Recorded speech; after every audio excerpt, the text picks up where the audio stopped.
Olá, seja muito bem-vindo, muito bem-vinda ao Papo de Dinheiro, seu podcast, seu programa de educação financeira e finanças pessoais. Hoje trazendo um questionamento, um tema importante nos dias de hoje: investir ou especular?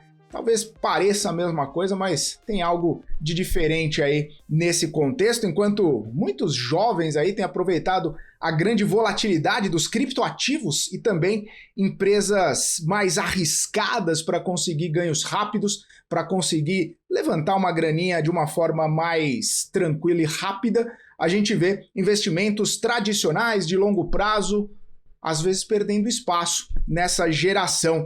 Aí hoje, para a gente debater um pouquinho sobre esse cenário, falar um pouquinho sobre se é um comportamento mais geracional, se é um comportamento mais desse momento que possibilita especulações mais arriscadas. Vamos falar um pouquinho também do velho investor. Será que ele está fora de moda? Com ele, nosso caro Marco Saravalli, CIO da MSX Invest. Saravalli, bem-vindo aqui ao Papo de Dinheiro, debutando já algumas vezes, mas é sempre um prazer falar contigo. Muito obrigado pelo convite, um prazer enorme estar aqui com vocês hoje para debater finanças, né, investimentos, gestão de portfólio, administração de carteiras, enfim, temos muitos assuntos e acho que também vão colocar assim, um pouco de economia digital, né, já antecipando um pouco os nossos temas, né? Necessário bater esse papo. Começando do começo, se a gente pode dizer assim, a gente tem visto um aumento, um crescimento, ou pelo menos uma vontade maior das pessoas fazerem movimentos mais especulativos, sim. Ganhos mais rápidos, tiros mais curtos, principalmente num mercado de criptoativos que inclusive possibilita, né, esse tipo de especulação. O que está motivando tudo isso, Saravalli? Você que acompanha esses movimentos, você que olha para esses tipos de investimentos, o que está motivando aí o pessoal a fazer esses movimentos mais curtos, mais especulativos, também mais arriscados? Você sabe que você colocou lá no começo, né, no preâmbulo ali, uma questão geracional, né? Mas eu não sei se você sabe ou não, mas eu sou millennial também, né? Você também faz parte. Somos contemporâneos. Então eu estou raspando ali, né, pelo menos algumas classificações, mas sou considerado millennial, né?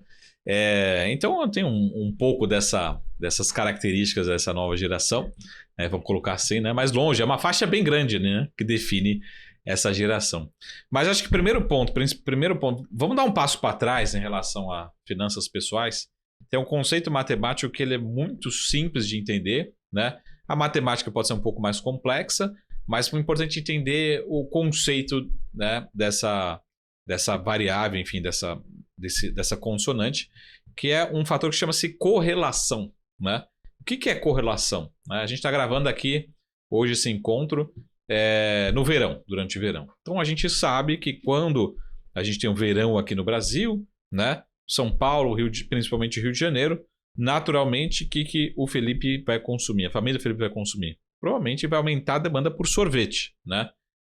Refrescar, enfim, você tem ali uma demanda. Então existe uma correlação positiva. Então o conceito é justamente isso, né? Será que você vende mais sorvete no Brasil durante o inverno, durante o mês de julho ou durante o mês de janeiro no Rio de Janeiro? Provavelmente no mês de janeiro você tem uma correlação positiva com a temperatura. A temperatura sobe e aumenta a venda de sorvete, né? Então vamos pegar o caso São Paulo, o inverso, né?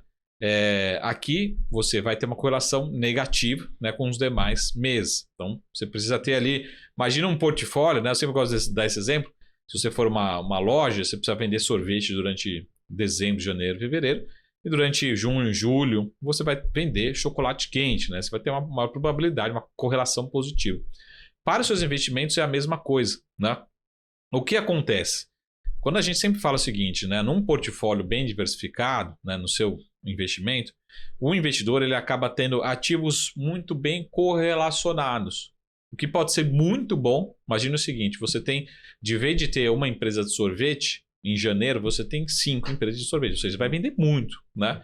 Mas ao mesmo tempo, se você só tiver empresa de sorvete, vai chegar em junho, julho, você pode quebrar. Pode ser que ninguém compre o seu sorvete porque teve uma onda de frio E isso pode ser muito ruim. Então é importante você ter a empresa de sorvete durante o verão, mas ao longo do ano você também tem uma empresa que vai vender chocolate quente. Isso que a gente chama de descorrelação entre os ativos, né? Isso no seu portfólio também é importante. Então, Marco, né? Tem muita gente que fala isso, né, para você também, Felipe. Marco, eu tenho numa carteira de ações, por exemplo, que é fácil entender. Eu tenho ações da Petrobras, tenho ações do Bradesco e tenho ações do Itaú, né?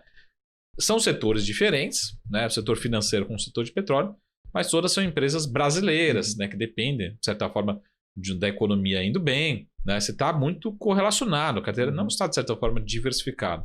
Por que eu estou falando isso? Né? Porque aí que entra, de fato, o conceito de você diversificar o seu portfólio com uma outra moeda, com uma outra geografia, ou até mesmo com ativos que a gente considera alternativos, né? Assim, o Bitcoin talvez tenha sido há 10 anos super alternativo, hoje já está ficando mais popular, mas considerado ainda alternativo, né? E outras criptomoedas, tá? Então, por que eu estou colocando isso? Porque é super importante entender esse conceito, e se pegar nos últimos 2 anos ele funcionou super bem, até nos últimos 5 anos, tá? Funcionou super bem, e vai continuar funcionando super bem. O objetivo num portfólio não é você acertar tudo ao mesmo tempo, tá? Todo o meu portfólio subiu 50%, essa ação subiu 50%, né? Isso aqui subiu 50%, meu Bitcoin subiu 50%. Isso pode ser muito bom, mas ao mesmo tempo pode ser desastroso, né? Então, a diversificação é justamente para você ter uma proteção em relação ao risco, não é para você acertar tudo sempre ao mesmo tempo, né? É para você ter realmente essa diversificação.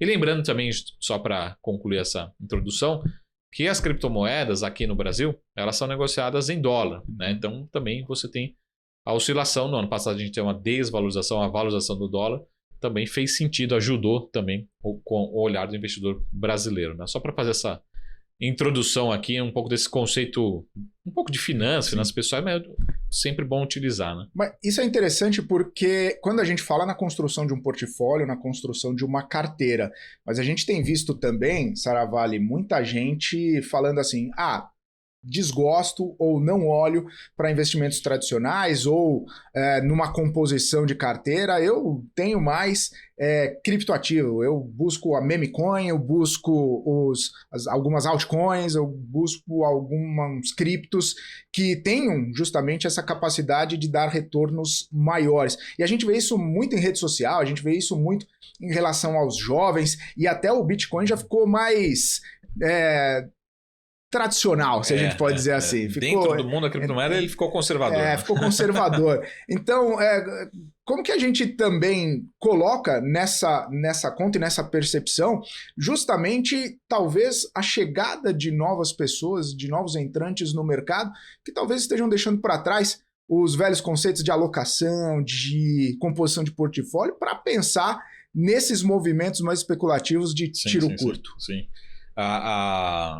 Eu sempre olho muito, por isso que eu falo assim, eu sou da geração milênio, mas eu sou da ponta de cima ali, né?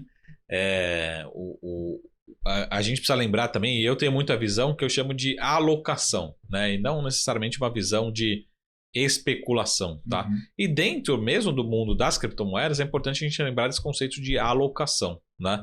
O que é movimento de alocação? E uma das sugestões que eu faço, tá? Eu como analista, estrategista, né?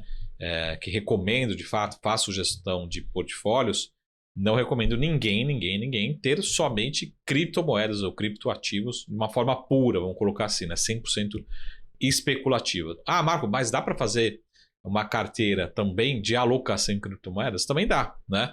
E até tem um conceito, né, que dizem que é muito que é o Taleb, talvez tenha sido um dos grandes percussores aí dessa estratégia, que a gente chama em inglês de barbell, né? Ou seja, traduzindo aqui a estratégia especificamente, é uma estratégia que a gente une um conservadorismo, uma posição grande, do conservadorismo, para uma posição relativamente pequena de extrema especulação, tá? Então, vou te dar um exemplo aqui. Tem muito investidor que trabalha com isso.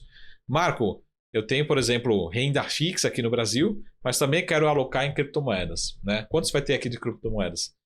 70%, 80%, 90% em renda fixa, o resto realmente vai correr um risco muito grande. Você está isolando e aí você não está alocando aqui no meio do caminho, né? No meio do caminho seria um crédito privado, seria uma outra alocação, né? Então, está realmente nas pontas aí, como se fosse ali um peso, né, na academia, né? Separando as duas pontas, né? E como você bem colocou, a gente está chegando nesse momento, né?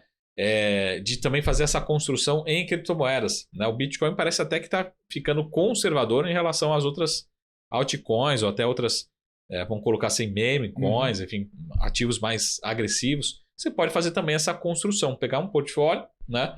Deixar uma parte relevante em ativos mais líquidos, principalmente o Bitcoin, que hoje em dia você tem ETFs, você tem futuros, você tem outras formas aqui, até pode se proteger de alguma forma, né? E você deixar dentro de uma carteira, né? Vamos supor 100% de criptomoedas, 50%, 60%, 70%, 80% em Bitcoin e o restante que é onde você vai correr o risco de fato, né? A sugestão é, como a gente até viu aqui, a gente vai falar daqui a pouquinho, nesse novo mandato aqui do Donald Trump, né? Nos Estados Unidos, a gente teve o lançamento de algumas criptomoedas, né? Que se valorizaram muito no curto espaço de tempo, mas quem comprou também ali no segundo dia, terceiro dia, pode estar já nesse momento que a gente está gravando aqui, perdendo 30%, 40%, 50%, 70%, né? De desvalorização desde o pico. Então, é muito arriscado. O mais importante é utilizar conceitos de finanças pessoais e finanças tradicionais. É mais do que saber ou tentar acertar o ativo que mais vai se valorizar, é a gente entender o risco que a gente está correndo, né? Então, as criptomoedas podem se valorizar muito, mas lembra que também o risco ele é também que a gente chama de drawdown, ou seja, de queda bastante expressivas, muito mais do que o mercado tradicional. A tecnologia, a rede social e tudo isso que a gente está vivendo bastante forte ainda, né? E cada vez mais forte, também acaba estimulando um comportamento mais de manada, de que, poxa, lançou a cripto do Trump, da Melania, eu preciso estar lá porque já valorizou 10, 20, 30, 50%. Se eu não for agora, eu não pego essa boquinha. Também isso acaba estimulando esse compartilhamento, a forma como as coisas acabam chegando mais rápido para a gente também, acaba estimulando a gente a também tomar essas decisões mais rapidamente. As informações, né, assim como a BMC, assim como outras redes sociais também, a informação ela corre muito rápida, né? Então, a probabilidade de você ter ganhos expressivos e rápidos, ela aumentou muito, né? Porque a informação realmente chega muito rápida. Ao mesmo tempo, né, como você falou, existe esse conceito, essa sensação de você não querer ser o último a chegar, que você pode ser o último a chegar, né? E você, de certa forma, passar por um movimento de realização, né? Ou seja, aqueles lá que aproveitaram, ganharam 100, 200, 300% em poucas horas, né? Em um dia e meio, 2 dias, podem tomar a decisão realmente de vender. E como é um mercado, né, que embora tenha muitos olhares, né, uma das grandes características desse mercado é o que a gente chama de descentralização, né? É um mercado, de certa forma, menos regulado, né? É um mercado que tem suas características, então as informações que giram em redes sociais, que giram em outros fóruns, elas acabam sendo precificadas muito rapidamente para cima e para baixo, tá? Então essa é a minha preocupação e a gente viu acontecer na prática já nesse começo de 2025, né? Volumes muito expressivos, valorização muito expressiva, também desvalorização muito expressiva, dependendo do preço que você participa, tá? E acho que até o recado do próprio aqui, Marco Saravalli, em relação ao discurso que a gente tem até esse momento do Donald Trump, né, do seu governo, que ele colocou muito na pauta, mas até esse momento a gente não teve nenhuma grande novidade, nenhuma grande notícia além do lançamento dessas moedas especificamente, tá? Então vai ser, para mim, um assunto para os próximos 4 anos. Necessariamente eles vão ter ao longo dos próximos anos, que a gente vai desenvolver ao longo dos próximos blocos esse debate, né? Provavelmente falaremos muito ainda sobre isso. Não nos próximos blocos, talvez, mas ao longo dos próximos programas. Saravalli, eu vou para um intervalo. Daqui a pouquinho a gente está de volta aqui no Papo de Dinheiro, fazendo essa discussão aí de investimentos, especulações, criptoativos, investimentos tradicionais. Continue com a gente.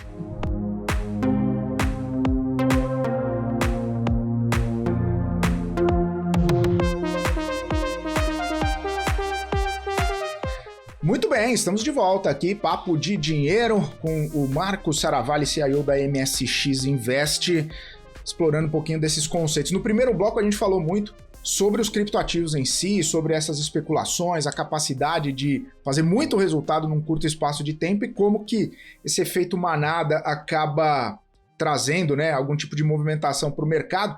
E é interessante que com o advento desses criptoativos, com a chegada de tudo isso, com a importância e a relevância dada num contexto global, muito dinheiro foi tirado de investimentos tradicionais, né? Sim. Muitos recursos que acabariam indo para investimentos tradicionais, acabariam indo para o velho conceito de value investing, acabaram indo para os criptos.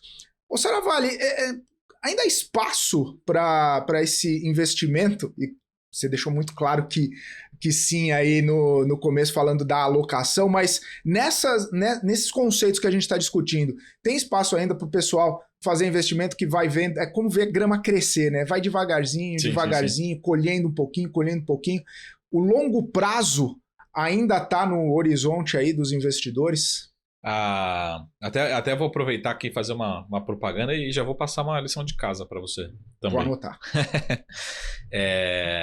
Tem lá no primeiro bloco, né? Acho que os primeiros conceitos que eu falei aqui é um conceito matemático de correlação, né? Então vamos desenvolver um pouco mais isso, ou de descorrelação, né? A lição de casa que eu vou deixar, pessoal, quem quiser esse relatório, é um relatório público, né? Mas quem não encontrar ou quiser já o link direto, pode me chamar aí pelo Instagram, pelas redes sociais, Marco Saravalli com 2LZ, ou também o Felipe, vou deixar com o Felipe o relatório, tá?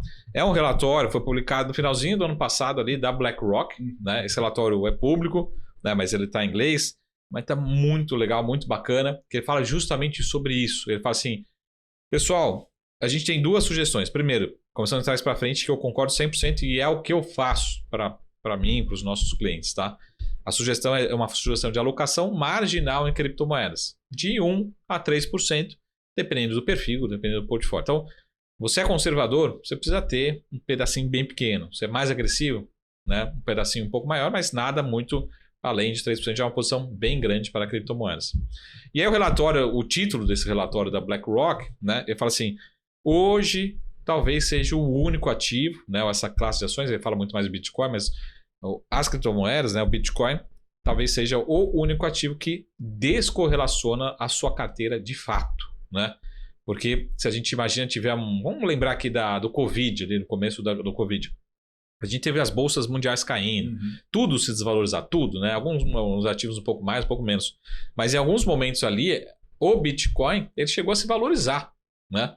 Então, é justamente essa descorrelação, né? A gente pode até utilizar outros conceitos aqui do próprio Taleb, né, que ele fala muito sobre antifragilidade.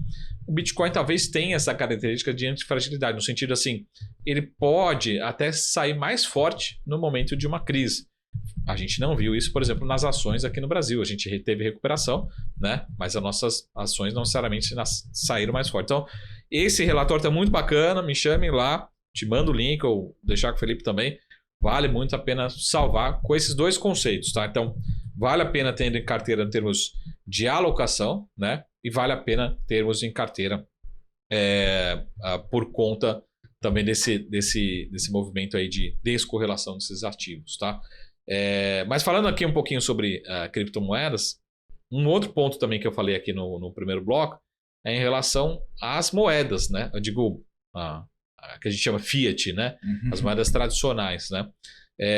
Lembra que o nosso real aqui se desvalorizou muito ao longo dos últimos 12 meses, tá desvalorizando aí uma ordem de 20%.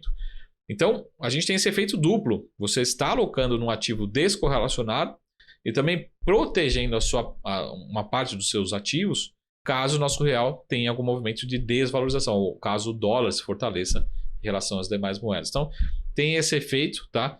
Aqui fazendo uma outra propaganda aqui já, Felipe. Mas lá na escola, que eu digo, na faculdade, lá na GV, um dos meus conterrâneos lá, né, outro aluno estava fazendo uma tese de mestrado. Isso há 2 anos atrás, 3 anos atrás, ele fez um estudo justamente sobre isso, para ver se a existência de uma criptomoeda dentro dos portfólios faz sentido ou não em termos de diversificação, não necessariamente em termos de retorno, né? Porque o que acaba compensando é muito mais a diversificação, reduzindo o risco dos portfólios, no longo prazo acaba trazendo mais retorno, né? Mas principalmente acaba reduzindo o risco do portfólio, né? Então, por incrível que pareça, mesmo as criptomoedas sendo mais voláteis, por conta desse comportamento aleatório, vamos dizer assim, o comportamento independente das bolsas, acaba se traduzindo como a saúde dos portfólios como um todo, tá? Então, enfim, coloquei alguns pontos aqui, né? Para a gente visitar e revisitar, né? E deixar uma lição de casa para o Felipe, não só para repassar o relatório, porque o relatório é aberto, é gratuito, tá? E não é nenhuma propaganda aqui da BlackRock, tá? É porque também eles são líderes nesse mercado de ETF, são muito grandes, né? Como gestores e tal. E escrever esse relatório está muito bacana, está aberto para todos, tá? Ô Seravalli, e aí na questão dos próprios investimentos tradicionais, né? A gente cansa de falar aqui sobre alguns movimentos difíceis, inclusive, da gente capturar aqui no mercado brasileiro e da necessidade de uma diversificação internacional. Isso também acaba tirando um pouco da atratividade das pessoas que estão olhando para esse mercado, principalmente quando a gente olha na diversificação internacional, quando as empresas que estão indo melhores, que estão dando mais retornos, também acabam ligadas ali a um certo setor de tecnologia.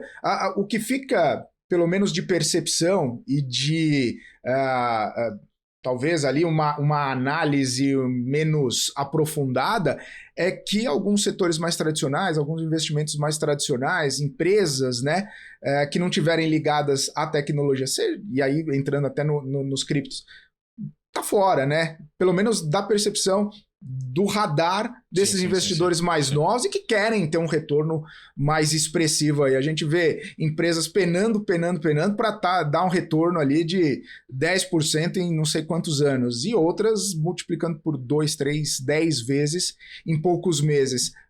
Nessa comparação também eu queria entender um pouco da sua visão sobre esses investimentos tradicionais. A gente fala muito das empresas de tecnologia, né? Seja as Sete Magníficas, seja independente do nome, né, ou das empresas. Por que o mercado gosta tanto dessas empresas? Por que elas sobem tanto, né, e acabam precificando tanto? É o que a gente chama de promessa, né? Ou seja, de crescimento implícito nos valuations, nos múltiplos dessas empresas. Então, existe uma expectativa de que essas empresas continuem crescendo muito forte por muito tempo, né? Então vamos supor, essa empresa iria entregar 50% de expansão de lucro. É um número muito forte, né? Até a gente está gravando aqui, recentemente teve a publicação do resultado da Netflix, né? As ações subiram 10%, quase 15%, né? Então o mercado ele vai precificando na frente, né? Ao próximo trimestre esse número foi bom, mas no próximo trimestre ele vai entregar mais 50% de expansão, mais 50% de expansão, né? Vai chegar um momento, lógico, que esse número não tem mais como explicar num Excel, né? Não dá para a companhia continuar crescendo eternamente nesse ritmo. Mas essa é a expectativa. Então o mercado já vai pagando na frente, ó, que a gente chama um múltiplo, né? Múltiplo desse ano, múltiplo do ano que vem, múltiplo daqui a 3 anos, né? Então vai olhando para essa expansão. Então por que o mercado paga e gosta muito dessas empresas? Não é porque só por ser tecnologia. É porque essas empresas elas conseguem expandir receita, que a gente chama ganhar market share ou crescer mais do que a média do PIB. O PIB dos Estados Unidos cresceu 2%. Pô, mas essa empresa está aqui crescendo 10%, crescendo 15%, está crescendo 20%. Então elas crescem mais do que a economia. E mais do que isso, por serem empresas de tecnologia, elas têm uma característica que a gente chama de alavancagem operacional. Então essas empresas a gente medir no longo prazo, Microsoft, Alphabet, Meta, todas essas empresas elas estão expandindo as suas margens, a sua geração de caixa ao longo do tempo, né? Todos esses indicadores operacionais. Então elas crescem receita mais do que a média da economia e expandem também sua geração de caixa. Tudo isso, tudo mais constante, vai começar a se traduzir em desalavancagem, recompra de ações, né? Em compra de outros ativos ou até dividendos, né? Tem empresa que nunca pagou dividendos, vai começar a pagar ou começou a pagar 1, 2, 3 anos atrás. Tá? Então é um pouco dessa relação. Diferentemente de outras empresas, que aí sim pode ser um movimento que aí tomar cuidado, tem empresas que são 100% especulativas. Né? Então tem uma empresa lá famosa nos Estados Unidos que simplesmente está se alavancando para comprar mais Bitcoin. Então assim, ela está na especulação da especulação. Né? Pode dar muito certo, como a gente acabou de ver o conceito de correlação, descorrelação, como pode dar muito errado. Né? Então com muito cuidado.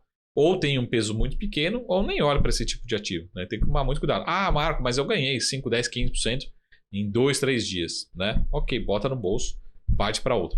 Então, esse tipo de empresa eu evitaria. Tá? E aí, já até fazendo uma provocação, Felipe, teve uma carta, né? Um memorando recente aí do Howard Marks, né? Até se me falha a memória, a gente conversou, né, com o Will da Evno recentemente. Ele não é necessariamente um especialista, Howard Marks, em equities, em ações. Mas ele vem dando alguns alertas sobre bolha. Eu não concordo com bolha, não acho que a gente esteja vivendo uma bolha do setor de tecnologia, mas é impressionante o movimento que essas empresas estão sendo negociadas. Tá? Até só para a gente terminar aqui esse ponto, historicamente, vamos pegar até no mundo das finanças, Marco, quanto que deveria valorizar a Bolsa Americana, tudo mais constante, numa média, nos próximos 10 anos, né? No modelo matemático? Deveria valorizar 10, 15% ao ano, né? Já seria muito saudável, que a gente chama o custo de capital, ou seja, realmente retornar isso para o acionista em termos de valorização. Para a gente pegar nos últimos 2 anos, a Bolsa Norte-Americana, por conta dessas empresas de tecnologia, o S&P 500, a Bolsa Americana, subiu, acumulado, né, cerca de 50%. É um número muito forte, né, essa valorização. Tá? Então, só para a gente concatenar aqui com o mundo de tecnologia e com o nosso assunto aqui das criptomoedas, mas só para reforçar, acho que um tema aqui que a gente falou relativamente pouco, que a gente pode falar daqui a pouquinho também, é também todo esse cenário macroeconômico, né, vem estimulando cada vez mais o investidor procurar investimentos alternativos. Né? E vai acabar se esbarrando. Não só com investimentos alternativos. O que é um investimento alternativo tradicional? Um venture capital, um private equity, você participar de uma empresa. Né? E a gente acabou, nos últimos 10, 15 anos, incluindo também a questão das criptomoedas dentro dessa diversificação. E a gente consegue traduzir isso. Marco, como é que a gente consegue ver que realmente está numa moda, está demandando cada vez mais pelo próprio volume negociado desses ativos. Né? Volume trilionário, inclusive. Trilionário. Saravalli, a gente vai para o intervalo de novo. Na volta, mais conceitos, mais entrevista. Continue aqui com a gente. É rapidinho.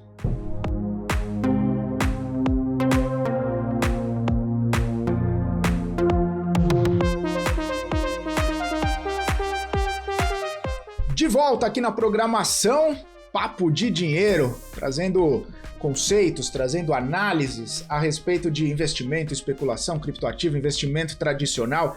Você falou um negócio no último bloco, Saravalli, que ficou martelando aqui na minha cabeça. Bota no bolso e parte para outra, que acaba sendo um comportamento bastante comum, principalmente nas pessoas, nos investidores que fazem tiros mais curtos, que vão especular, que vão chegar, inclusive, a promover esses criptoativos mais voláteis. Aí, a pergunta que fica, né, é se a gente está num mercado também mais acelerado, as pessoas estão mais aceleradas, e se esse comportamento acaba também deixando de lado ou deixando um pouco mais difícil fazer investimento em longo prazo. Porque até nas empresas tradicionais, até nos investimentos tradicionais, você vê o cara ganhando 5%, 10%, ele fala, deixa eu pôr no bolso, porque vai que esse troço cai. Até pegando o gancho daquele ambiente macroeconômico que você falou, que está bastante turbulento ainda. Esse mercado acelerado, essa euforia de não perder, talvez, acaba ajudando também a criar esse mercado, essa não visão de longo prazo, da gente especular mais? Acho que cria justamente esse ambiente mais especulativo, né, nesses ativos mais voláteis, como é o caso que a gente viu da própria meme coin ali da família Trump, né? Só para fazer um paralelo primeiro, antes disso, né, para vocês entenderem o volume dessas operações, né? Nessa segunda-feira que a gente está gravando, tudo bem, o Felipe vai falar, pô, mas é sacanagem, né? Mas segunda-feira, tudo bem, a gente teve feriado nos Estados Unidos, mas o volume da nossa bolsa inteira foi de 11 bilhões de reais. Tiram feriado. Quanto que é a média da bolsa? 20 bilhões, né? 25 é um número saudável. A gente teve, em poucas horas ali, de algumas meme coins da família Trump que foram lançadas, né?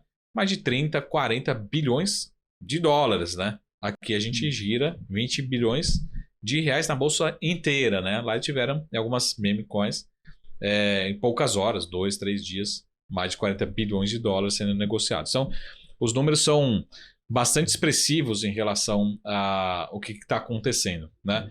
Mas quando a gente fala de alocação tradicional, fazendo um paralelo, eu vou fazer um paralelo talvez com o mercado de opções, tá? O mercado de opções, derivativos, tem vários objetivos. Mas tem muitas pessoas físicas que eles compram simplesmente, né, porque, de fato, a oscilação é muito forte, né, nesse mercado. Com objetivo 100% especulativo, né? Sem fazer grandes análises, sem se aprofundar nesse mercado. E eu consigo unir, talvez, não 100% especulativo nem alocação, mas uma parte ali, por exemplo, de estratégia. Vou te dar um exemplo aqui prático que pode fazer parte também desse tipo de estratégia. Você, Marco, por exemplo, eu não gosto de Petrobras na minha carteira, né? Não tenho e não vou ter Petrobras. Tá, mas e aí?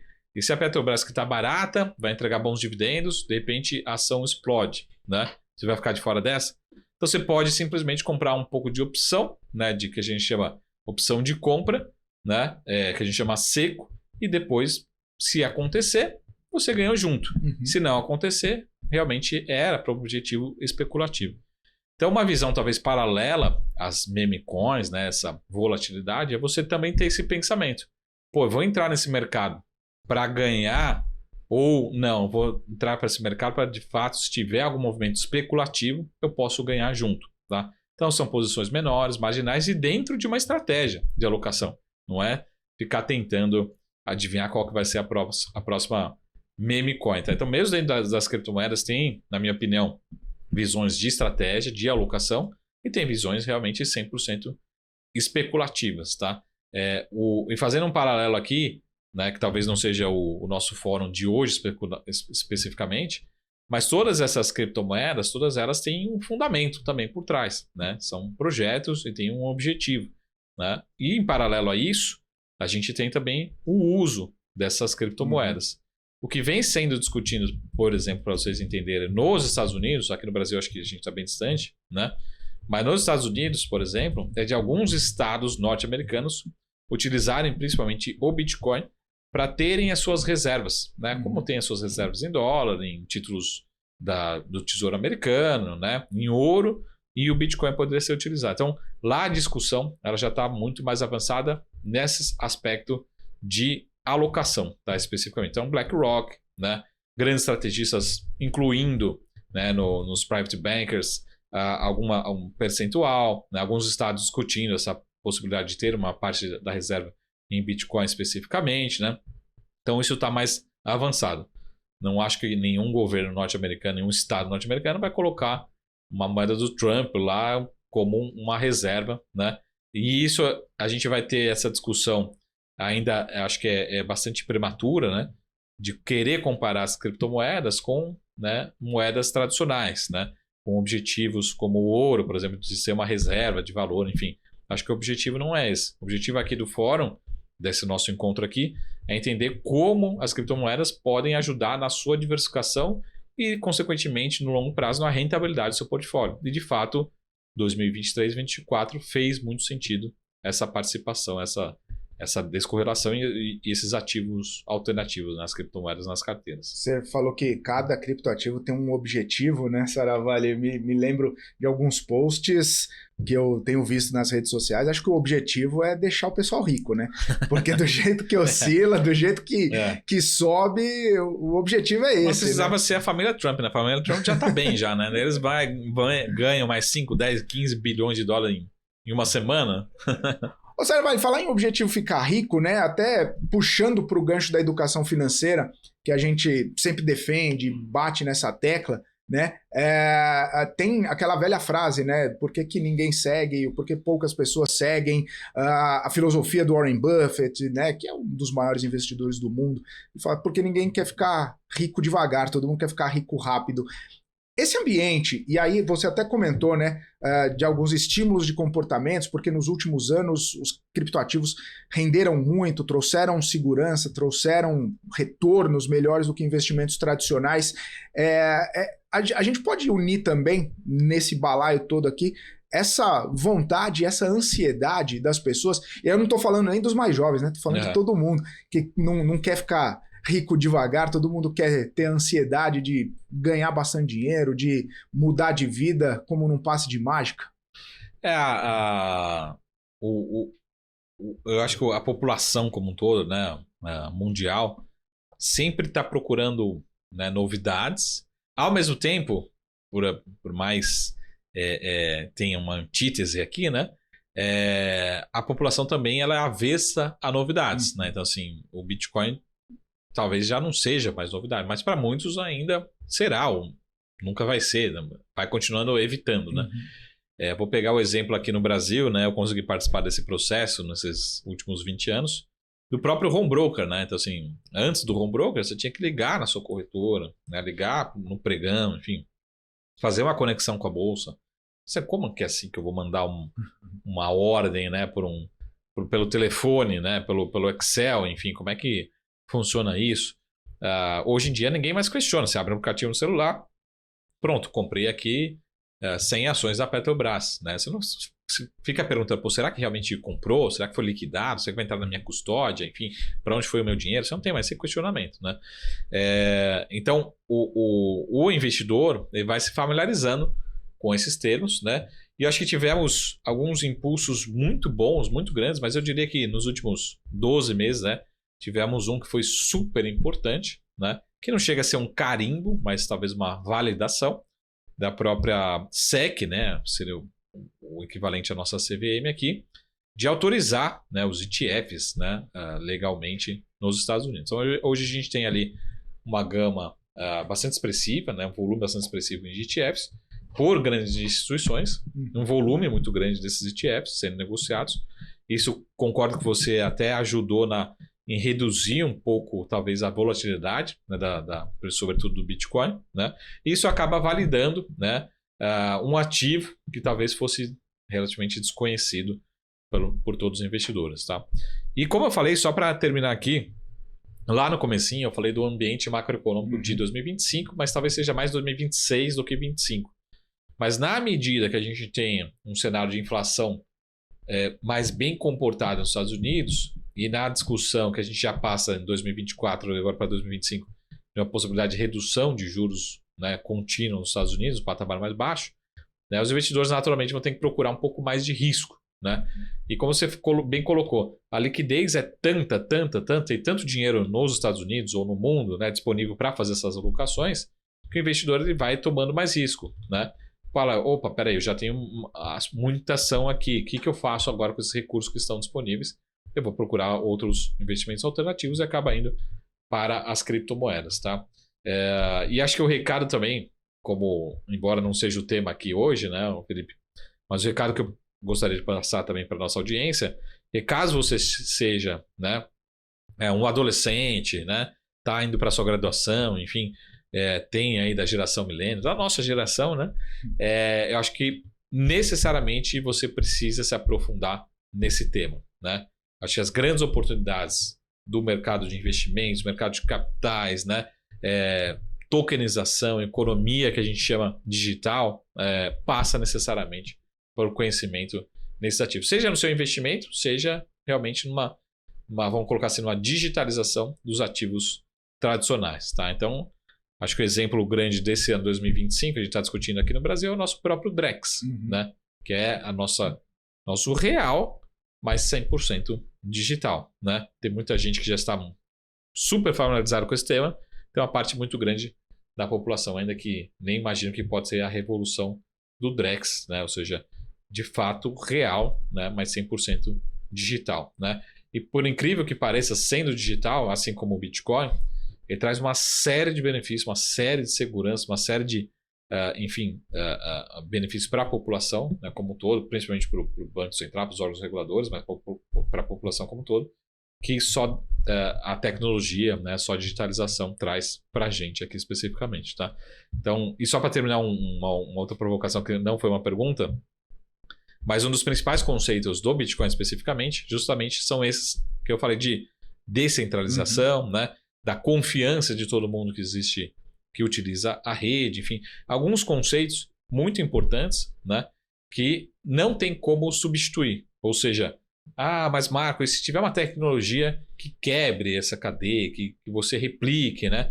É lógico que você pode ter, por exemplo, fraudes em exchange, você pode ter fraudes no mercado, ou pessoas utilizarem de má fé com as criptomoedas. Mas existem alguns conceitos, né, que não são replicáveis e que trazem, de fato, uma segurança muito grande, né?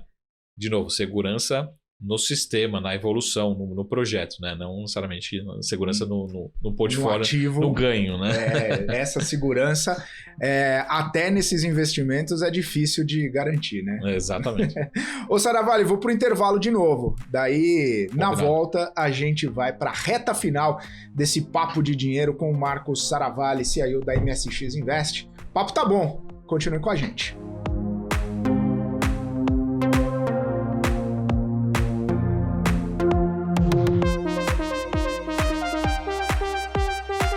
Estamos de volta aqui com Papo de Dinheiro, hoje falando sobre especulação, investimento, especulação, crise geracional, nem tanto, né, Saravalli?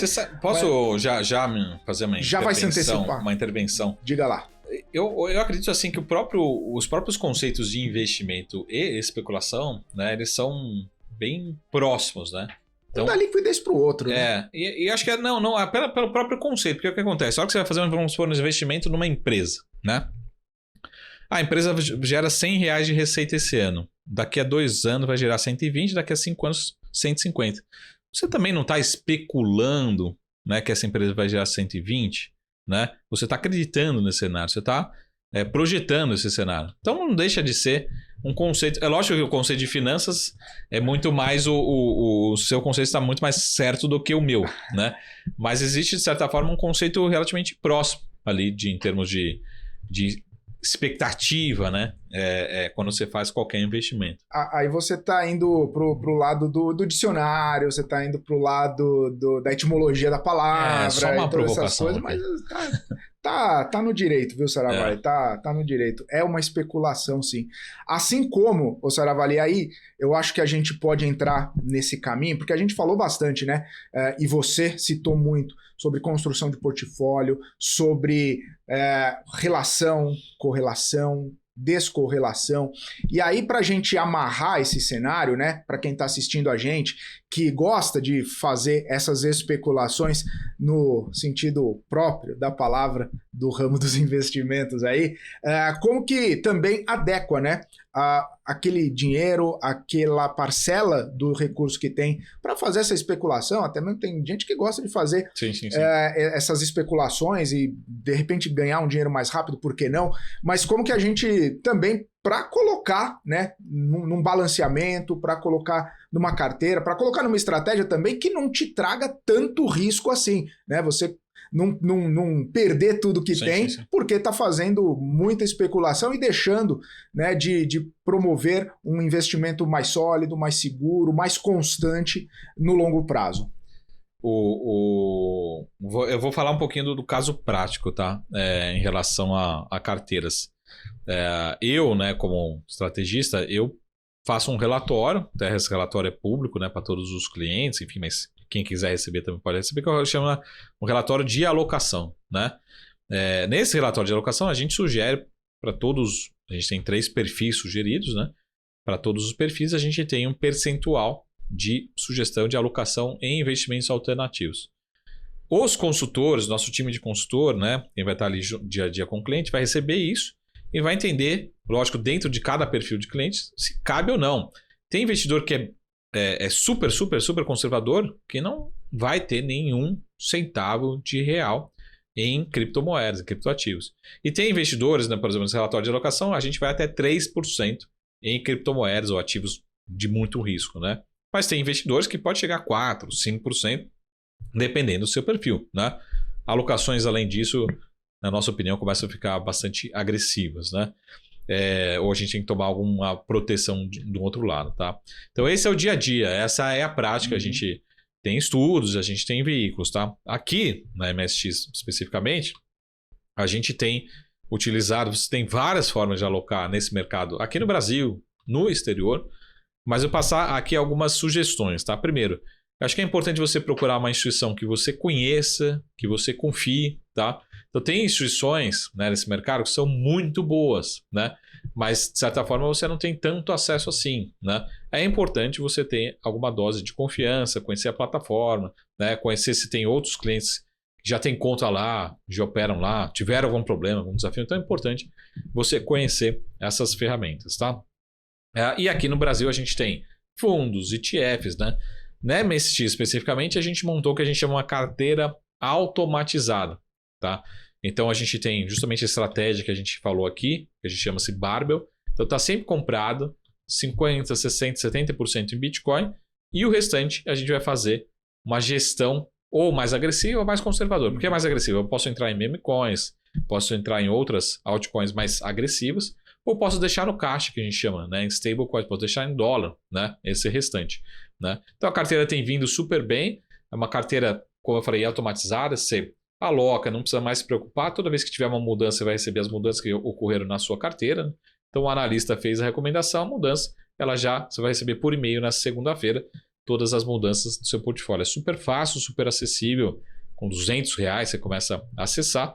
E como ela não tem taxa de performance, não tem taxa de administração, né, ela fica até mais barata, mais acessível para os investidores, né? Então, quem quiser conhecer, pode me chamar também pelas redes sociais. Marcou Saravalê, né? E tem outras alternativas, fundos, ETFs, enfim, temos outras alternativas, tá? A gente faz especificamente por uma plataforma aqui, que é muito grande aqui na América Latina, né?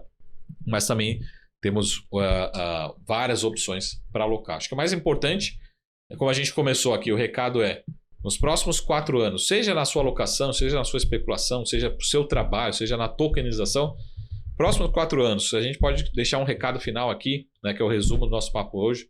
Você precisa entender e conhecer mais sobre esse mercado, tá? E isso pode mudar a sua vida. Financeiramente, como trabalho, como investidor, de alguma forma, pode ser realmente transformar, né, o seu conhecimento e até sua remuneração de alguma forma, esse mercado aqui de criptomoedas, de digitalização da economia. No fim das contas, dá para coexistir, né?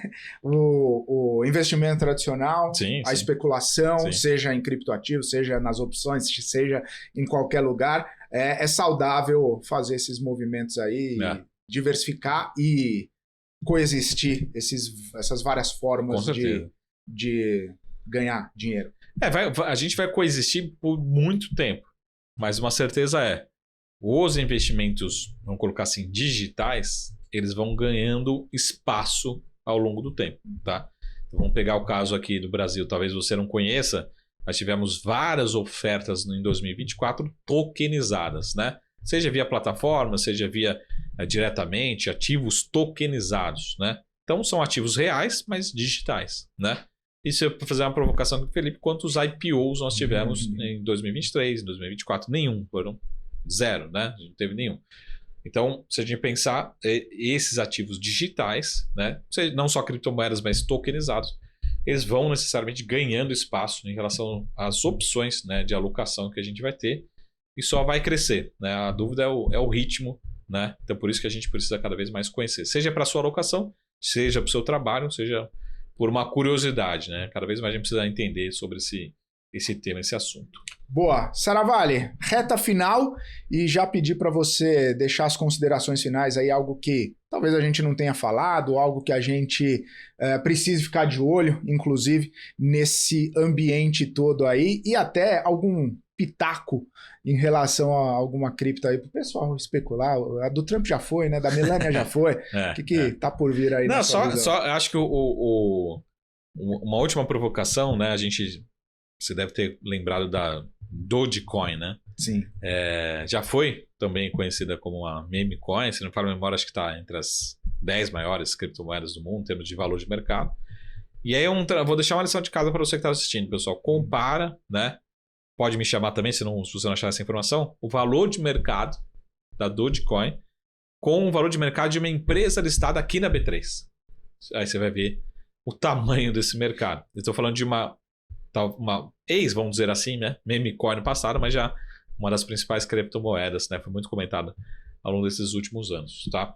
Então, lógico, o Bitcoin vai continuar prevalecendo, sendo maior, né?